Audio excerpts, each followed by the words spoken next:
एक छोटा बच्चा बिल्ला माओ अपने बूढ़े मालिक बप्पा के साथ एक शांत खूबसूरत घर पर रहता था। माओ आम बिल्ली का बच्चा नहीं, बप्पा का दिल था।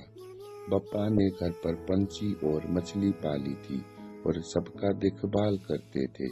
माओ हमेशा उनके साथ रहता, ऐश आराम खुशहाली भरी जीवन थी बप्पा के साथ। एक दिन बप्पा ने साथ छोड़ दिया, वो हमेशा के लिए चल बसे।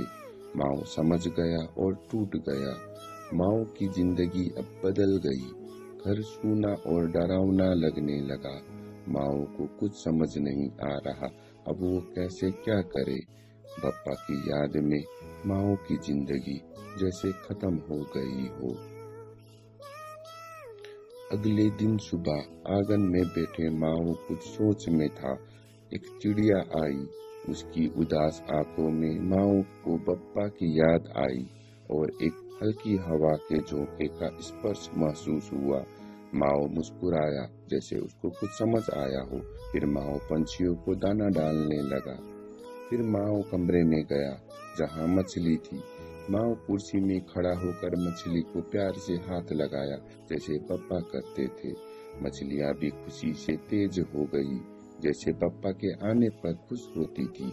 माओ ने मछलियों को रोटी के टुकड़े दिए, फिर बड़े प्यार से बैठा उन्हें देखता रहा।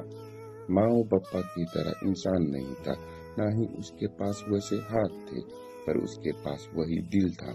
बप्पा का प्यार अब उसके माध्यम से जीवित था। माओ दाने लेकर मुर्गियों के सामने गिराने लगा। मुर्गियाँ खुशी खुशी खाने लगी। घर पर चहचहाहट फिर से गूंजने लगी। अब यही उसकी नई दिनचर्या बन गई। माओ अब कोमल बिल्ली का बच्चा नहीं रहा, वो सबका प्यारा, मजबूत, गंभीर और जिम्मेदार घर का छोटा संरक्षक बन गया।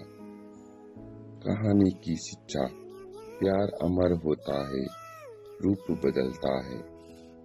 जिम्मेदारी प्रेम की सच्ची श्रद्धांजलि है। दुख से सामर्थ्य जन्म लेता है, सीखा हुआ प्यार आगे बढ़ता है।